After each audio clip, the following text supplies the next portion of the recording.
Bonjour, merci de participer à Pitch ton job. Comment t'appelles-tu? Bonjour, merci déjà pour cet accueil, je m'appelle Adeline. Bonjour Adeline, donc moi c'est David. Enchantée. Le but est à travers quelques questions, de présenter ton parcours professionnel, ton métier, voilà, de nous donner en fait ton expérience. D'accord, donc moi actuellement je suis doctorante en sciences de gestion, précisément en ressources humaines. Et en parallèle, j'ai une mission d'enseignement en sciences de gestion axée sur les ressources humaines de manière assez générale, donc que je dispense en licence et en master également. D'accord, donc une casquette d'enseignante, une casquette de doctorante. Est-ce que tu peux nous préciser qu'est-ce que la casquette de doctorante? Je pense que c'est un peu moins clair pour les gens. Effectivement, donc on a un statut de doctorant, on est à la fois chercheur mais également étudiant. Donc je travaille sur un sujet thèse que j'ai élaboré ensemble avec le laboratoire et ma directrice de recherche. Et en parallèle, du coup, c'est de la recherche que je fais, mais j'ai quand même cette casquette-là d'étudiant. Donc c'est l'entre-deux, si vous voulez, entre le métier de chercheur et les études encore. Voilà. Donc j'ai pas des cours comme ce qu'on pourrait avoir classiquement en licence, en master, mais j'ai quand même une thèse à élaborer sur une durée de 3 ans, en tout cas minimum, pour ensuite produire un document, un rapport qui serait en gros la preuve en tout cas de mon expertise en recherche pour pouvoir débuter en tout cas dans le métier en tant que chercheuse. D'accord, merci. Est-ce que tu peux nous expliquer ce qui t'a amené à être chercheuse, doctorante? Alors pour moi ça a été vraiment une opportunité qui m'est tombée dessus comme ça. Donc ça a été une suite plutôt logique de mon parcours.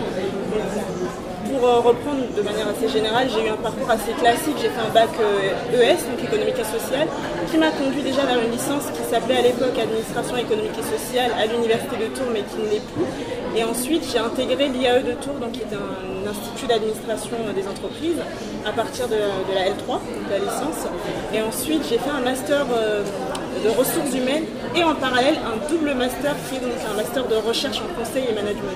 Suite à ce master-là, j'ai décidé, donc au dernier moment, de poursuivre en thèse et sur le sujet en gros que j'avais déjà élaboré dans le cadre de mon master sur le travail à distance qui rencontrait une actualité.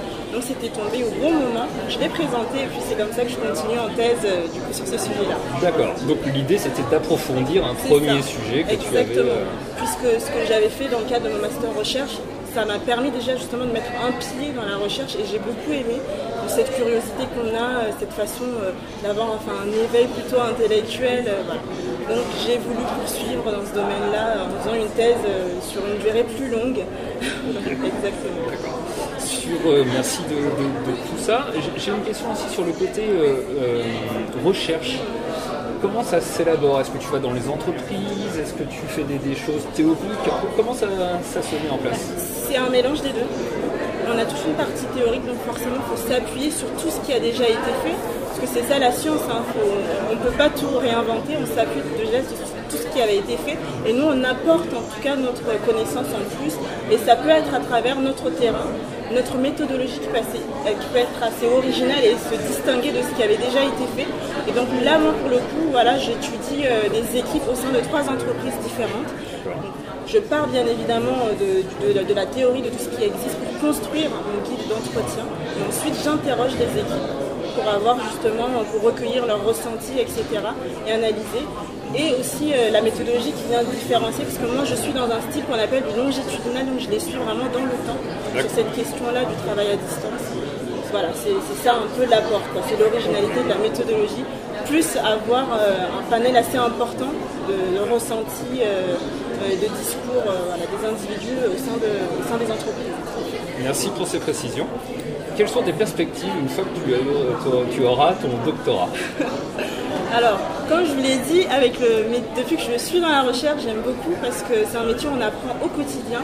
Et surtout, comme je vous le disais, je vous ai beaucoup parlé de ma thèse précisément et de l'enseignement.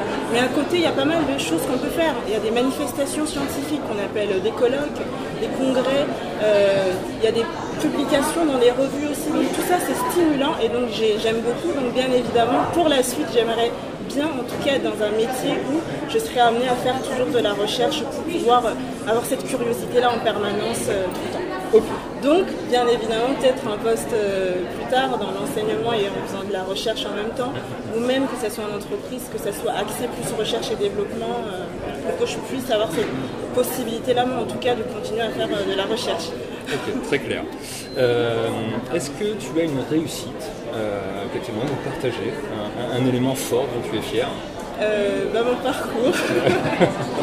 Parce qu'il est fait avec beaucoup, il y a beaucoup de persévérance. Pour tout vous dire, malgré les moments assez difficiles, c'est que quand je reste déterminée, je trouve que je persévère tout le temps et je m'améliore au quotidien. Mais il y a 2 ans, je ne me voyais pas capable de faire tout ce que je fais aujourd'hui.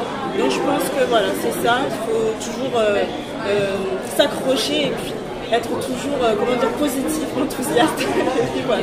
Et ça se donc voit. je peux dire que c'est mon parcours. Voilà. Ok, super. C'est l'une des fiertés de ce moment-là en tout cas. Bien sûr, bravo d'ailleurs pour ce parcours. Parce que... Une dernière chose, un jeune qui aimerait s'orienter vers le côté recherche. Est-ce que vous avez un conseil? Est-ce que tu as un conseil ou des qualités qu'il faudrait avoir? Alors persévérant, tu l'as dit, mais est-ce qu'il y a d'autres éléments que tu aimerais mettre en valeur? Je dirais l'organisation. Parce que je pense quand même que c'est un projet sur le long terme. Déjà là, comme je vous ai dit, c'est minimum 3 ans. Donc pour vous lancer dans un projet où vous ne voyez vraiment pas le bout, je pense qu'il faut quand même avoir une certaine capacité à s'organiser. Et donc moi je leur dirais déjà de fonctionner par un planning, de prioriser les choses. Donc l'urgence, en fonction des deadlines qu'on a, on priorise. Donc ça serait premièrement ça comme conseil que je peux donner, mais aussi de toujours s'accrocher, je trouve. Rester et s'entraider aussi. Il y a bienveillance qu'on peut avoir les uns envers les autres. Ça peut aider justement à s'accrocher, à aller jusqu'au bout. Parce que moi, je respecte les gens qui vont jusqu'au bout de ce qu'ils entreprennent. Donc, pour pouvoir réussir à faire cela, je pense que l'ambiance, déjà, tout autour, ça compte. Donc, ne pas hésiter aussi, pour son développement personnel, à être assez curieux, donc à avoir une veille sur les sujets qui nous intéressent. Donc, rester connecté. Et être aussi ouvert d'esprit, donc sur d'autres disciplines, etc. pour laisser des possibilités, des perspectives de collaboration avec d'autres personnes et tout. Donc moi je dirais ça. Et qu'est-ce que je peux encore ajouter comme conseil? Je pense que voilà, ça peut être à peu près ce que je peux dire aussi. Ok, très bien. Merci beaucoup d'avoir participé. Merci à vous. Merci pour ce témoignage. Merci.